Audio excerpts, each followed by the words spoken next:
Hello बच्चों, let's see this question. Consider three observations A, B and C such that B equal to A plus C. If the standard deviation of A plus 2, B plus 2 and C plus 2 is small d, then which of the following is true? Clear.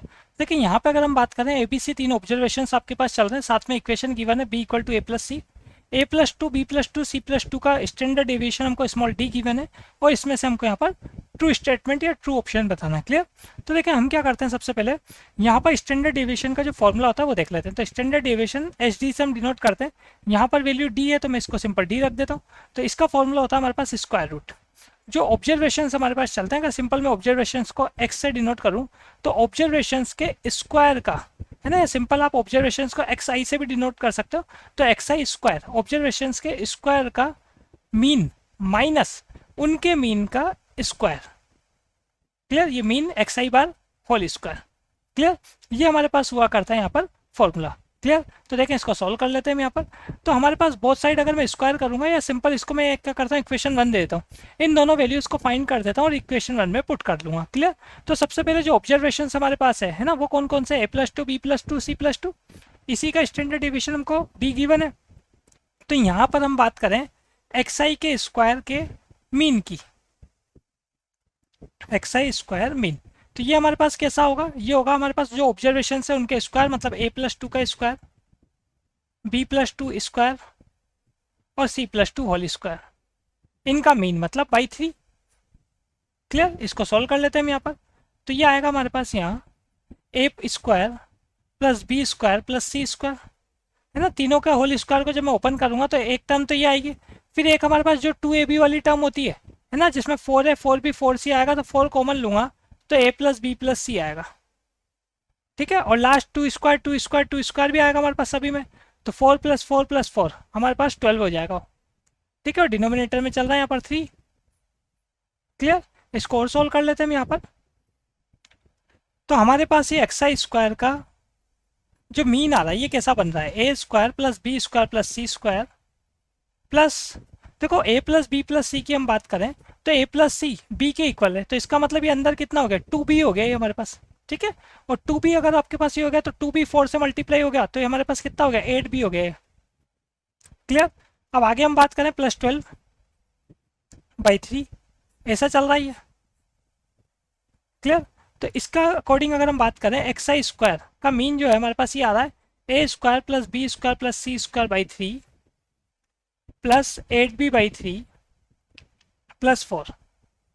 अब हम बात कर लेते हैं यहाँ पर second term जो है ना इक्वेशन 1 में, जो हमारे पास चल रहा है एक्स आई बार स्क्वायर, मतलब जो हमारे पास जो ऑब्जर्वेशन है इनके मीन का स्क्वायर देख लेते हैं. तो ऑब्जर्वेशन की बात करें, ये स्क्वायर हम जब इक्वेशन 1 में वैल्यू पुट करेंगे तब स्क्वायर कर लेंगे. सिंपल. अभी तो हम क्या कर लेते हैं यहाँ पर, केवल हम यहाँ पर अभी मीन देख लेते हैं. ठीक है. तो मीन कैसा होगा हमारे पास, देखें मीन की बात करें तो a plus two B plus two और सी प्लस टू तीनों ऐड होंगे और डिवाइड करेंगे किससे, 3 से. तो हमारे पास ये a plus two B plus two sum होंगे ना, a plus two B plus two plus c plus two by 3. तो ये आ रहा है हमारे पास यहाँ पर ए प्लस बी प्लस सी, और ए प्लस बी प्लस सी भी कितना दे देगा हमको, 2b. तो इसका मतलब अगर हम बात करें यहाँ पर तो ये बन गया हमारे पास 2b. ए प्लस बी प्लस सी की बात करें तो ये कितना बन जाएगा, 2b बन जाएगा हमारे पास. और 2b/3 और साथ में कितना हमारे पास यहाँ पर 2 मतलब 6 हो गया, 6/3. तो 6/3 हम करेंगे तो हमारे पास कितना हो जाएगा, 2 रह जाएगा. क्लियर. अब हम क्या करते हैं, 1 में वैल्यू पुट कर देते हैं, मतलब फ्रॉम 1. तो 1 से मैं बात करूँ बोथ साइड स्क्वायर करेंगे तो डी स्क्वायर. सबसे पहले एक्स आई स्क्वायर का मीन है ना, तो ये तो आपके पास वैल्यू आई चुकी है. ये कितना चल रहा है आपके पास, ये चल रहा है a square plus b square plus c square by 3 plus 8b/3 plus 4. और साथ में एक्स आई बार ये जो आपके पास आया है यहाँ पर इसका स्क्वायर, तो इसका होल स्क्वायर अगर मैं ओपन करूँगा है ना माइनस में, देखो 2b/3 प्लस 2 का होल स्क्वायर ओपन करेंगे तो कितना बनेगा, ये बन जाएगा हमारे पास यहाँ. तो एक तो टर्म बन जाएगी हमारे पास कैसी यहाँ पर, 2b/3 का स्क्वायर करेंगे तो 8b स्क्वायर बाई 9. क्लियर. एक टर्म तो ऐसा बनेगा हमारे पास यहाँ पर, मतलब ये तो सिंपल क्या हो गया, ये तो बन गया हमारे पास यहाँ पर ए स्क्वायर प्लस बी स्क्वायर करेंगे तो प्लस 4, और 2b करेंगे 2ab करेंगे तो माइनस ए प्लस बी का होल स्क्वायर ओपन करेंगे तो a square plus b square plus 2ab. तो 2ab जब मैं यहाँ करूँगा तो प्लस में आएगा प्लस 8b/3. ठीक है, तो देखो ये प्लस 8b/3 और माइनस 8b/3 क्लियर, कैंसिल हो जाएगा, है ना, बाहर माइनस चल रहा है। ये +4 और -4 भी क्या हो जाएगा, कैंसिल हो जाएगा। क्लियर।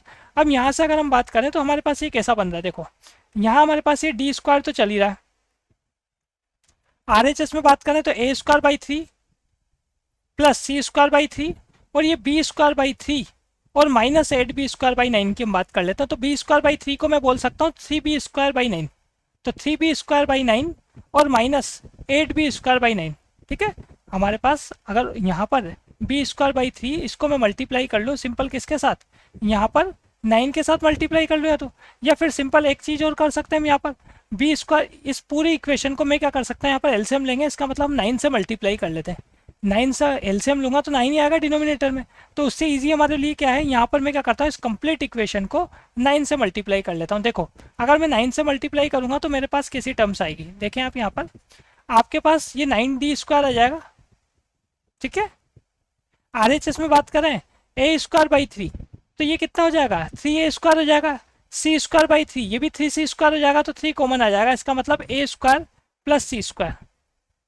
अब यहाँ हम बात करें b²/3 वाले टर्म की, तो b²/3 वाले टर्म को अगर मैं 9 से मल्टीप्लाई करूंगा तो 3b² होगा ये, और लास्ट वाला जो है हमारे पास ये तो 3b² हो गया, एक चल रहा है हमारे पास यहाँ पर कितना, ये 8b²/9 और ये भी 8b² नहीं है। देखो आपने 2b² / 3 का 2b/3 का स्क्वायर किया था ना यहाँ पर, a + b का होल स्क्वायर, तो यहाँ कितना बना होगा, यहाँ पर ये हमारे पास 4b²/9 बना होगा।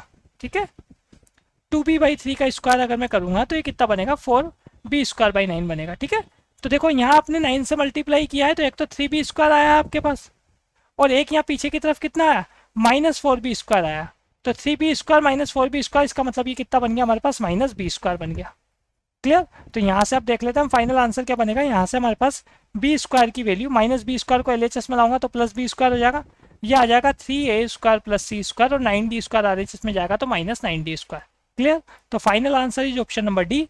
Best of luck.